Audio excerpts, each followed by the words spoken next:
Hey everyone, welcome back to my YouTube channel. My name is Titus.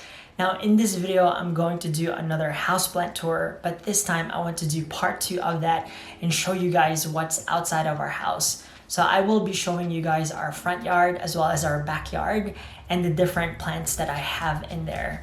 Now, just be mindful that this houseplant tour is our rental property. So anything that you guys see here might be different once we move to our house. If you guys are new to this channel, please do consider subscribing. Otherwise, let's get started.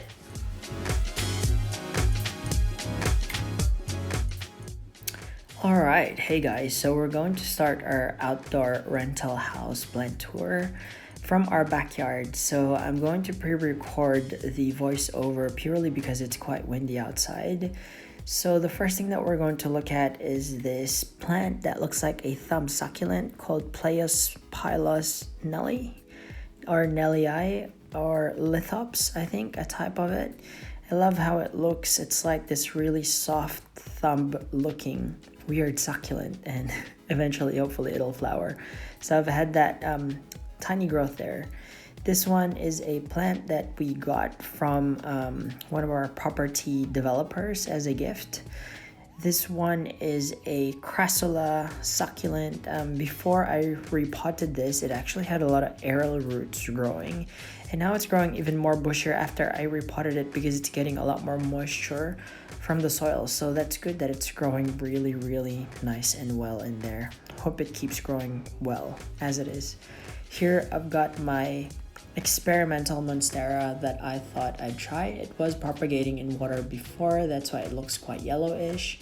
I popped it into a pot with soil, and then I'm actually leaving it outside in direct sunlight to see whether or not this will grow faster than my indoor monstera. So hopefully that goes fine.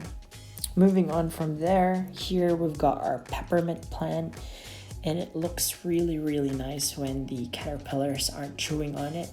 I love this plant because I can make it into like a peppermint tea, and also it doesn't die off really well. You just need to water it a lot. It tolerates direct sunlight, so I like it. Here's a tiny lemon. Here I've got a Japanese maple baby sapling, or rather plant. So I grew this from a tiny seedling before, and I'm just so proud that it's grown more than 1 meter now. Here are some of the aloe veras that I have harvested. That's why you can see that some of the edges of it is quite blackened. Okay, it's not sick or anything. I just cut those off. And maybe in future I might make a video of what I do with those cuttings, really. So at the moment I've got several ones of them. They were pups before and I thought I'd harvest them. Moving on, here I've got an echeveria type of succulent. Again, I don't know the specific names for succulents yet. Here is a variegated jade plant. Okay, hopefully that one grows and flourishes to something really nice. Moving on from there, here I've got a sedum morganium, otherwise known for its popular name as the donkey stale. Now, I know that donkey stale can sometimes be called burro stale, and I'm pretty sure they're both the same, but some of them have different forms, and the one that I have here, as you can see, is the round form. Now, I'm really proud to have this because I got it for, oh yeah, there's a flower there. I'm really proud to have this because I got this for around $30 before, and it's already bushy and nice, so that's good. Here I've got another aloe vera that I didn't harvest. Here I've got a peppermint just growing, and I love these because they just grow really bushy, but it can have tiny holes on it if you don't keep up with the caterpillars. So yeah, that's that. Here I've got a dragon fruit tree. Okay, it's growing quite all right. However, the tip of it, something ate it. I don't know if it's like some sort of what is it, snail or something like that, but it's got a lot of poop at the top, tiny poop. Hopefully that one grows. It looks like it's healthy at the moment. Making sure that I don't overwater it, otherwise I might kill it. And then moving to the back of our other side of our house, there's more succulents. Okay, that one's another jade plant that's that has very tiny leaves. Right beside it, I've got an experimental oregano, which I wanted to see whether it will live or not. Okay, here I've got another succulent. I don't know what it's called. That one's a crassula succulent, more succulents. And at the end, there's a massive jade plant over there. Okay, so that's pretty much what is located on our backyard. Obviously, because this isn't our house, it's not as clean as it could be. I wish I did, but that's that. All right, so that's pretty much it, and that's the view of our indoor plants from the outside, as you guys can see. So I've got there my white butterflies, my peperomias, my oregano, my avocado tree right there. All right, moving on from there, guys. So right here, you'll be able to see our outside plants from our front yard. It's a bit messy. All right, here's I don't know what succulent this is, to be honest, but it looked really cool. All right, it was only 15 bucks and it was already bushy when I bought it. That one's another cutting from that crassula from the back, another jade plant, some propagating tips of aloe vera. Right here, I've got another big leaf succulent. Honestly, I don't know the names of these succulents. I just love collecting them before because they're so easy to grow. There's some echeverias, another type of aloe. Here's another succulent. I love how this one's growing. It's like a mini bonsai succulent. More of the crassula, jade plant, aloe, echeverias. Oh, look, I got a peperomia scandens variegata right there. Looks really, really nice. Hopefully it does grow into like a snow queen eventually. But yeah. And then right beside it is another peperomia.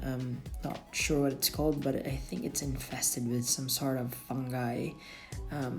This one is another. Oh, look at that. There's like a fly on that crassula. Looking healthy though. Here is my gigantic aloe vera, which I have harvested multiple times and repotted it. I removed all those lower parts that I've already harvested and it's looking quite nice. Here's more jade plants that's got tiny leaves. Here is the normal jade plant that's in green form. I don't know what those other plants are called, to be honest, but as you can see, I got more and more succulents. They're so easy to grow. You don't need to water them as much as, you know, a normal indoor plant usually. Okay, and they're just loving life there. At the back there, you'll be able to see that I've got more aloe vera that I harvested. Okay, and then right here you'll be able to see some of those sedum morganium donkey's tail that I've propagated, and some of them are flowering. Okay, and then some of those other ones are just the beads from the donkey's tail. Hopefully they grow up. All right, and this is the inside view of my other succulents. Okay, I don't know what that one's called. If you do, please jot them down in the comments down below just to teach me a little bit more about it. And as you can see, there's a bit of dead leaves in there. I probably need to prune and also groom my plants, but I'm hoping to do that maybe when we move, or maybe I can make a video about that in future. All right, and that's pretty much it, guys. I hope that you guys enjoyed that outdoor plant tour of our rental property. So just wanted to show you guys the different plants that we have here before we move into our actual house. If you guys like this video, then please give me that thumbs up. Otherwise, click subscribe if you want to see me make more videos like this. Until the next video, I will see you guys. Goodbye and God bless.